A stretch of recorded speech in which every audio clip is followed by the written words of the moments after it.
Malacca durian துங்காலில் கடந்த November மாதம் 3 இந்திய ஆடவர்கள் போலீசாரால் சுட்டுக் கொல்லப்பட்ட சம்பவம் குறித்து வெளிப்படையான நீதி விசாரணைக்கு தேசிய சட்டத்துறை அலுவலகமான AGC அதிகாரப்பூர்வமாக உத்தரவிட்டுள்ளது.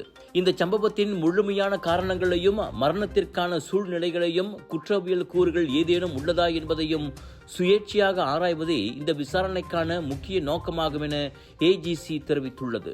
கடந்த ஆண்டு நிகழ்ந்த இந்த சம்பவம் பெரும் சர்ச்சையை ஏற்படுத்தியிருந்தது குறிப்பிடத்தக்கது. போலீஸ் அதிகாரியை ஓர் ஆடவர் தாக்கியதை அடுத்து இந்த துப்பாக்கிச் சூடு நடத்தப்பட்டதாக கூறப்பட்டது. எனினும் அதற்கு குடும்பத்தார் ஆட்சேபம் தெரிவித்ததை அடுத்து இச்சம்பவம் முன்னதாக பல கட்ட விசாரணைக்கு உட்படுத்தப்பட்டது. 8 மாதங்களாகியும் உருப்படியான நடவடிக்கை இல்லையே என இந்திய மக்கள் பிரதிநிதிகளும் கேள்வி எழுப்பியிருந்தனர். இந்நிலையில் வெளிப்படைத்தன்மையை உறுதி செய்வதற்காக பல்வேறு தரப்பினரின் தொடர் கோரிக்கைகளை அடுத்து குற்றவியல் நடைமுறை சட்டத்தின் கீழ் இந்த நீதி விசாரணைக்கு உத்தரவிடப்பட்டுள்ளது.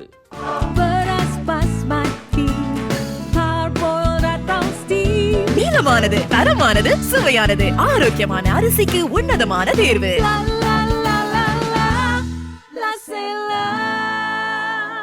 விலையோ மலிவு, செலவோ குறைவு, தரமோ உயர்வு, மனமோ நிறைவு. மக்களின் தேர்வு என்ரிகோஸ் முழு ஆடை சத்துள்ள பால்மாவு.